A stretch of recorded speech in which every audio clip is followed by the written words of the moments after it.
First, tell me about the new community needs assessment the county's working on right now. It's just trying to find out what the community needs, what are the wishes of the general population. And so it's just something we need, for grant purposes, but also just for our general information, a pulse of the county type thing, if you will. Yeah, a lot of stuff about infrastructure and lighting and safety, and just a little bit of everything. Like that, yeah. Help us do planning. Right. And now Celebrate Anderson is the next big thing we're talking about. What can people who have not been paying attention expect at Celebrate Anderson? Well, we're going to have a free concert, and we're going to have the person who won the United Way talent show out there, and we're going to have rides out there for children, and those rides will be open at 12 o'clock, and they won't cost anything. The gates will open at 5 o'clock. There will be food trucks available inside, so you can carry a picnic if you want to, as long as you use a clear bag. And if you want to just go there and get your things from the food trucks, that'll be fine. And then the Cancer Association will be selling beverages, and they do that at most of our concerts to raise money for the Anderson County Cancer Association. But it's going to be a big fun day, but it's really more than that, because Jamie Johnson's coming on the 1st. That's the next question, yeah. So it's really going to kick off that day. And Blackberry Smoke. And Blackberry Smoke. That is Anderson County is presenting that concert, but there's a private component to that too. So that's going to be a big deal, but that's not free. September the 4th, the day before Labor Day, is Celebrate Anderson. And then not too far after that, there's a Travis Tritt concert that's going to take place inside. But right now... The other two are supposed to be outside. Yeah, the other two are outside. Jamie Johnson's outside. And the stage, we were just talking about the stage. Well, the stage is, I got a part in, didn't like what it looked like, sent it back, so they're redoing it. So our goal is to have the stage complete, or at least 90% complete, by the last day of August, because we got a concert September the 1st. So it's a whole lot of activity there, something that we've never had. It'll be covered. It's going to allow us to bring in these bigger names, because, you know, in the old days, everybody stand outside. Well, amphitheaters and venues have gotten more and more elaborate, and people are more picky about where they'll go. And so we know that that's an investment that's going to have a great return for the type of people that we bring into Anderson County. So it's going to be pretty big bang to start September here in Anderson County. Plus you got football, high school football starting, and college football and pro football. So, you know, September's going to be big. What has the county learned about Celebrate Anderson over the years? Been doing it a long time now. Well, we know that people like to have country music draws the best. It's just a bona fide fact. So we try to give people what they want. And we also thank our sponsors, Michelin and Arthrex and a whole host of others who give us money to put on Celebrate Anderson as a celebration of the manufacturing in Anderson County and just to celebrate Anderson County. And I think the fact that we've added rides for children during the day, that stretched it out. And there's just more things to do. The splash pad's going to be open that day, so you can go get them hot and sweaty out there riding the rides, and then you can go to the splash pad and have a good time. It'll be buzzing around there that day all day. So we hope everybody comes out. Every bit of that, except if you buy something from the food truck or from the Cancer Association, you have to pay for that. But all the entertainment is absolutely free. So we hope we have a good crowd and a good turnout. Plus, our fireworks show this year is going to be bigger than any we've done in the past. So we're looking forward to seeing what that looks like. So remind people where we are on the jail. Well, right now we think the jail's going to cost $55 million. That's what we think. That's what we're going to go out for. And in order to do that, it requires 3 readings of county council. And so we're having a special meeting on that day to try to get ahead of the rise in interest rates. So we're moving as fast as we possibly can on that to lock in a good interest rate. So that's what that's about. Since last time we met, there's been a lot of new stuff unveiled to the public. And let's just start with Sunday's dedication of the new firefighter memorial. How did that project develop? We had what looked like a tombstone out at the Civic Center right beside Chris Taylor Park, right beside where all the ducks the ducks loved it. The ducks loved it very much, that we would clean it in the morning, and by 1 o'clock it would be covered with duck. And so it just didn't seem to be what was needed.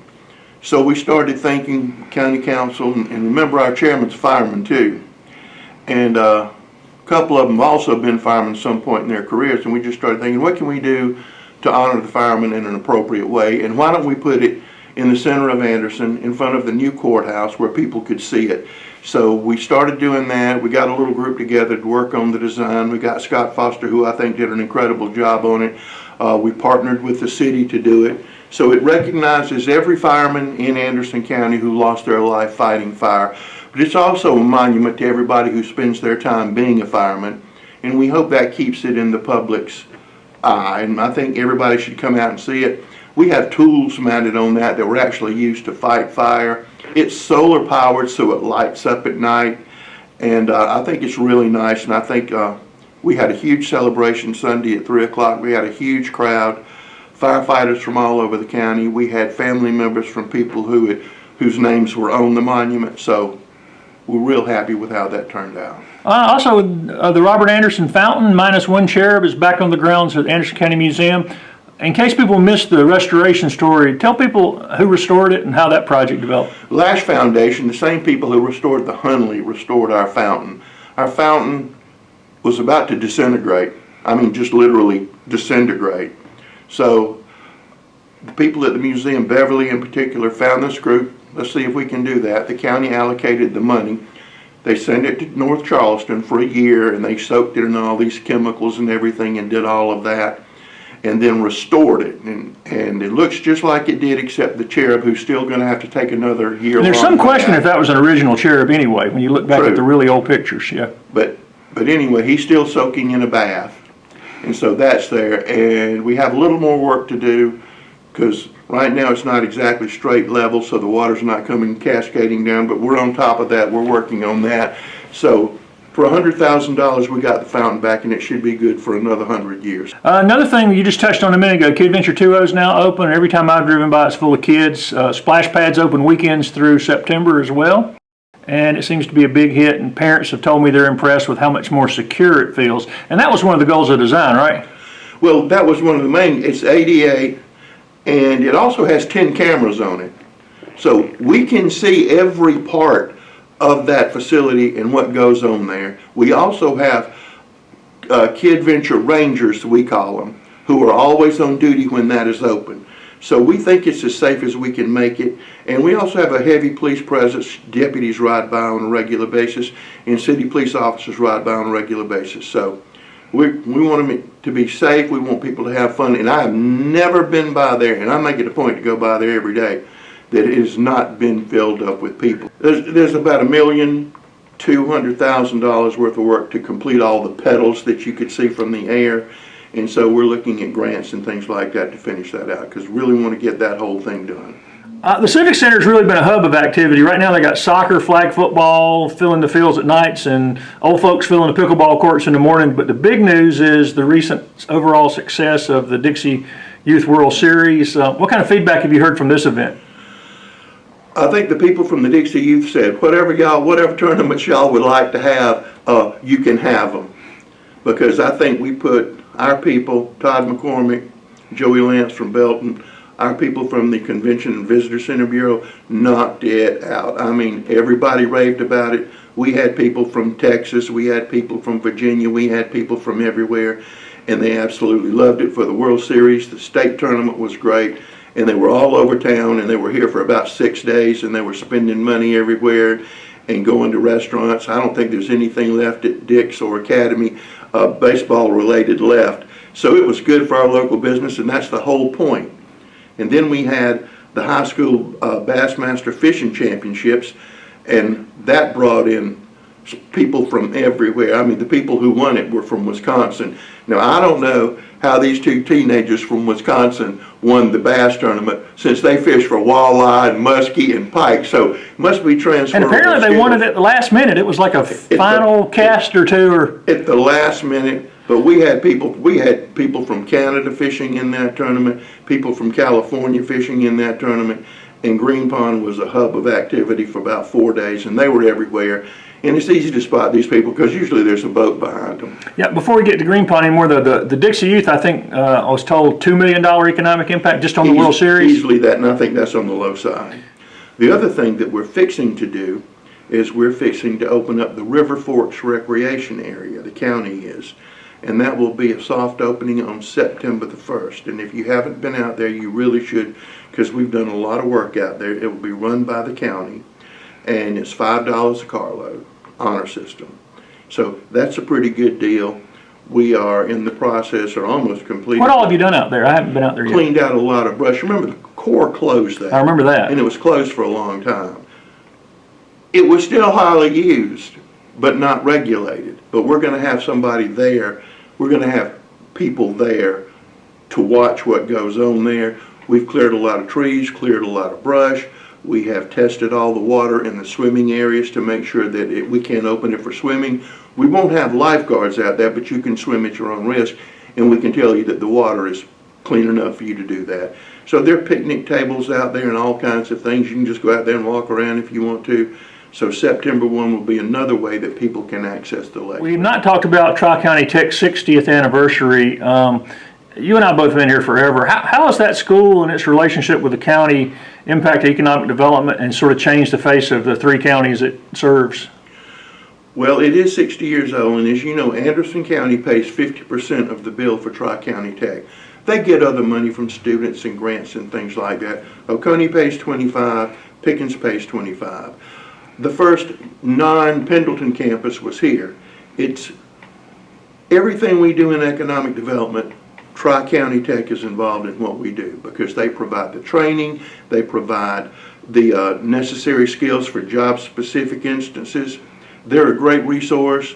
They're the crown jewel of the tech system in South Carolina. Not me saying that, everybody else says that. They're innovative, and we work very well with them, depend on them, they depend on us. They have a presence out at 1428, which, by the way, if you ride down 28, the bypass, we actually have our sign up now so people will know that we're in the old Ryobi building. So we're there, and our shop is about 90% operational now, so we're going to have an open house so people can come see what that's about.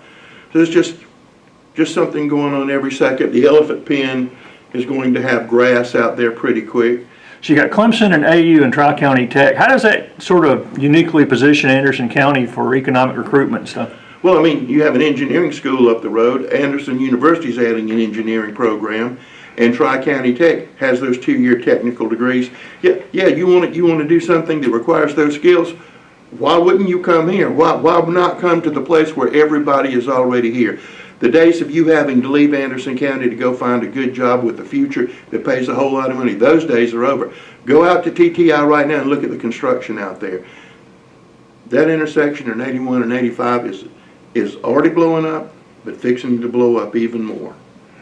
And when we have our sewer connection, probably hopefully within 9 months at exit 14, watch what happens there. Exit 14 is going to go boom. So that has finally picked up and is moving pretty fast now? Because at one point it was delayed because of equipment and stuff. Yeah, right? But the construction company now has 3 crews out there, and they are working hard. We only have 1 more right-of-way to go, which we're going to get today.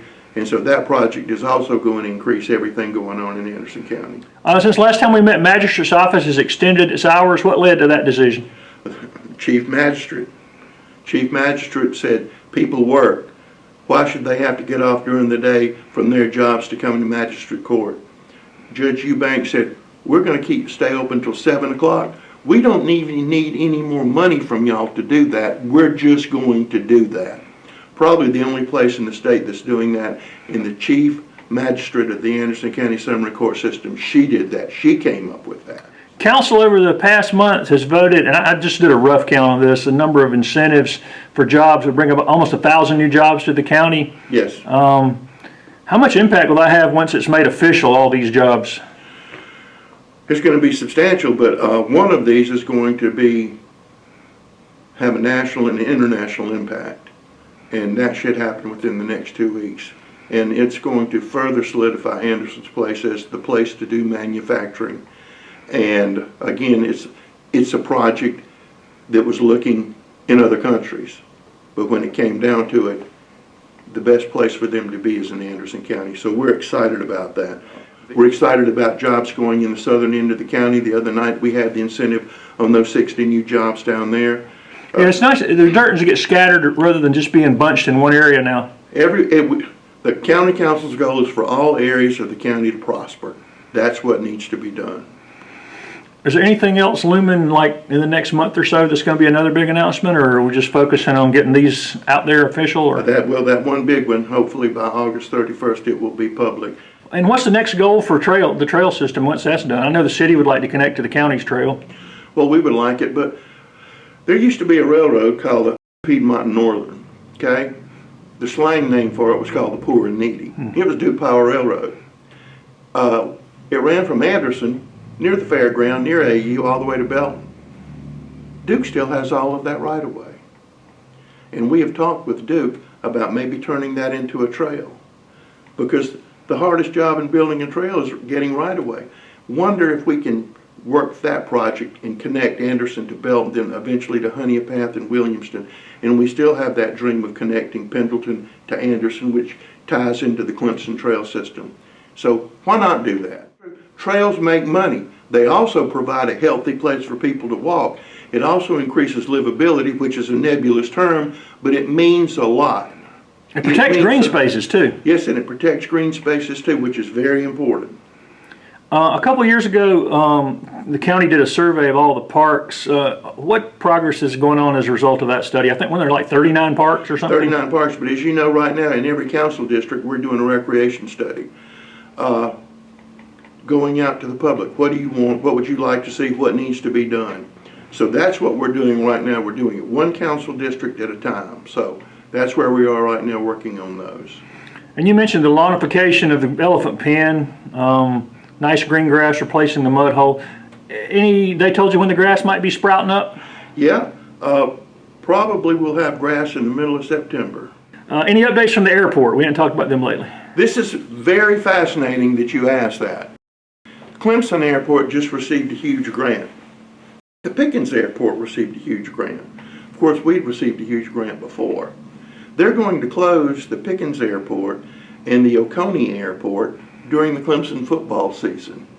Wonder where all of those people are coming. They're coming to the Anderson Airport, and our airport runs primarily on the sale of jet fuel. So we're going to have all of the traffic that was going to those three airports is going to come to Anderson. As a matter of fact, we're going to have to get a portable control tower, have our own air traffic controller. And the people who fly in on those Gulfstreams, we're hoping to make sure that they never leave Anderson ever again when they find out we have an instrument landing system. Our runway is longer than both of those other runways, so it's a chance for us to shine, make new friends, and get more people. You're not that much further from Clemson. That's the interesting. It's not, and if you go up the back way, it's not quick at all. I mean, it's not, you know, you any can further get on, there. yeah. Yeah, so you can get there. It looks like all of the mill projects in at least in the urban area of Anderson are moving. The old Anderson Cotton Mill seems to be the tipping point. Mr. Burt's property, the Chemtex property back that way, that seems to be full in play, and we hope to close on the Equinox property, sell that Equinox property to a developer. So if you're looking on that side of town, I think you're fixing to see some radical changes about how it's going to look and what's going to go there. And I don't think it's in the sweet by and by. What's the latest on the mental health court and veterans court? We're still waiting. Is Cordell Maddox going to do that? Is that the plan? Yes, we're still waiting on that grant, which I'm sure we're going to get. And those are pretty important for Anderson County because the drug court's been pretty successful, right? Drug court's been successful. The mental health / veterans court's going to be successful too. And we're about to spend $1 million on the old courthouse. I was going to mention that. It's expensive to maintain all these county buildings. Any idea how much it costs just to keep the county's facilities up to snuff? I don't want to talk about it. It costs a lot of money. But people don't think about. Oh, we've had to replace roof after roof after roof after roof. We've got work to do on this roof. Heating and air. We got rotten timbers up here. We have a new air conditioning system ordered for the Civic Center because the other one is 33 years old. It's the original air conditioning system. And at that time, nobody was thinking about zone control. So at the Civic Center, it's either freezing or you're hot. But it's on back order. And we still don't know when that's. At least you can keep people freezing cold out there, though. That's exactly right. Any update on the library branch in Iva moving to the town square? We received some good news yesterday. Mr. Steve Newton received news from Columbia that it looked like our grant had moved up further up the chain. So that's going well. Old Singer, I came to the Singer building, that tells you how, TTI building continues to be the home to more and more services. Somebody asked me the other day what all is out there, and I'm not sure I can give them an adequate answer. Economic development's out there, public works is out there, a large portion of the sheriff's department's out there. We have companies that are out there until they get their feet on the ground that are out there. They're lining up to do that, as I understand it. So they come in, they want to see if they can get going here till they can get a building, they run their operations out of that. Yeah, business incubator's what it is. Business incubator / soft landing zone, and they all seem to be doing quite well out there. Plus we have the new shop that's out there. Plus we have some storage place. Plus we rent part of it to companies to generate income to maintain that building. So everything. TriCounty Tech trains some out? TriCounty Tech uses it, and they have space out there. Right. And the job service has space out there. I mean, there's something in every corner of that building going on. Our solid waste department's out there. Everything's out there. That's another thing. Now that and there's still some more room out there, right, for stuff to... Getting close. And now that we have our new maintenance facility, shop, vehicle shop, we're going to tear down all of those buildings over there near the airport where our public service area was, because they're falling in anyway. And we're going to plant that in grass and wildflowers, and because one day the airport's going to need that space. So all of that's going to disappear, which will beautify that road. Well, the unofficial lighting of the Anderson County Christmas tree and Santa's appearance in your office window is 92 days away as we sit here. I know you promised taller tree every year, and the current rate of growth, I think we figure it'll be taller than the Rockefeller Plaza tree before the end of the decade. Correct. We have a lot of fun talking about it, but one of the things that's important that people tend to forget is that tree, even with its growth and the additional lights and ornaments, has saved taxpayers a great deal of money. It saved money, but it gets bigger and better every year. People look forward to it, and I think it brings the community together. And again, I've said this, I've seen weddings out there. I've seen people go take their Christmas postcards out there, and I see people just walking around smiling. And that is the county square, that is the county Christmas tree for everybody who lives in Anderson County, and it should be right, and it should be proper, and it should grow. And for 2 months out of the year, it's a county gift to all the citizens. It's a gift to ourselves. And so when we meet in September, we should be able to do a recap on some of the really big announcements you're hoping is going to go through here in the next couple of weeks. Absolutely.